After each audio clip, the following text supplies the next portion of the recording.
အားလုံးပဲမင်္ဂလာပါချိန်ခုကနေပြန်လဲကြိုဆိုလိုက်ပါတယ်ဒီနေ့တော့ဆောင်းရာသီလည်းဖြစ်တဲ့ရာသီစာမုံညင်းဖူးလေးလည်းရမ်းပေါ်တော့ဗောနော်ဈေးပေါ်နေဆိုတော့မုံညင်းဖူးလေးပေါင်းစားမယ်ဖြစ်တယ်ကျမကတော့မုံညင်းဖူးဆိုပြီးမဲ့အရင်အဖူးထားတာတော့မဟုတ်ဘူးဗောနော်ဒါပေမဲ့အရွက်လေးလည်းနည်းနည်းပါမယ်အဖူးလေးတွေပါမယ်ပေါ့နော်အဲ့ဒါလေးကိုအနေတော်ဖြတ်ပြီးရင်ဆေးကြောတန့်စင်ဒီကြောတန့်စင်မယ်ပြီးရင်ထဲမဲ့ဟာတော့ခန်းကျင်ဒီပပလေးထဲမယ်ငပိထဲမယ်ကျက်သွန်ဖြူဂျင်းထောင်းထားတာထဲမယ်ခန်းကျင်ကျက်သွန်နီပပထဲမယ်ပြီးရင်စနွင်းလေးထဲမယ်ဆားထဲမယ်ကျက်သားမုံလည်းထဲမယ်မိတ်ဆွေတို့နည်းနည်းကျက်သားမုံမတုံးချင်မှုဆိုလည်းရပါတယ်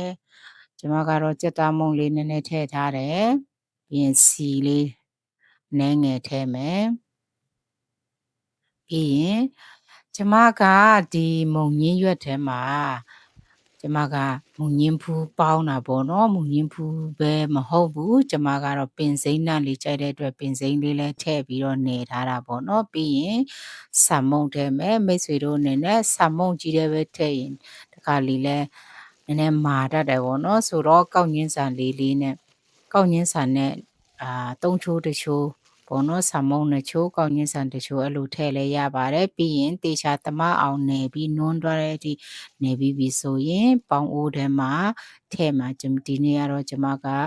ဖက်နဲ့မထုတ်ဘူးပေါ့နော်မုံညင်းဘူးကိုဒီတိုင်းပဲပေါင်းအိုးထဲမှာထည့်ပြီးပေါင်းมาဖြစ်တယ်ဆိုတော့ဖက်ပေါ်မှာမိတ်ဆွေတို့အနေနဲ့စီလေးလူးရှင်တယ်ဆိုလဲလူးလို့ရတယ်ကျမကတော့မုံညင်းဘူးမှာစီထည့်ထားတာဖြစ်တဲ့အတွက်စီကိုတီးတန်းထပ်ပြီးတော့မထဲတော့ပါဘူး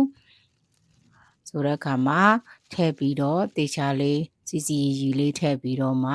ကျမတို့ပေါင်းမှာပေါ့နော်ပေါင်းတဲ့ခါကျရင်လည်းခဏတော့ဖွင့်ကြည့်စရာတော့မလိုပါဘူးပြီးရင်လည်းအကြာကြီးပေါင်းစရာလည်းမလိုပါဘူးပေါ့နော်ဆိုတော့ပေါင်းပြီးပြီဆိုလို့ရှိရင်သူ့ရဲ့အခြေအနေလေးတစ်ချက်ကြည့်ရအောင်ပေါ့နော်ဒီနေရာမှာမုံညင်းရွက်ကတော့အရန်ကြီးတော့ပေါင်းစရာမလိုပေမဲ့သူကဆံမုံလေးနဲ့မုံညင်းလေးနဲ့တေချာကြက်အောင်ပေါ့နော်ကြည့်ဖို့လိုတယ်ဆိုတော့ဖြူကြီးဆိုရင်လည်းအဆင်မပြေဘူးပေါ့နော်ဆိုတော့အခုဒါတော့ကြက်တဲ့အနေထားဖြစ်တယ်ပေါ့နော်ဒီမှာမိတ်ဆွေတို့အနေနဲ့သုံးဆောင်လို့ရပါပြီကျမကတော့ဆံမုံနည်းနည်းများသွားတာဖြစ်တယ်ပေါ့နော်ဘာပဲဖြစ်ဖြစ်စားလို့အရင်အဆင်ပြေပါတယ်အားလုံးပဲအဆင်ပြေကြပါစေကျေးဇူးတင်ပါတယ်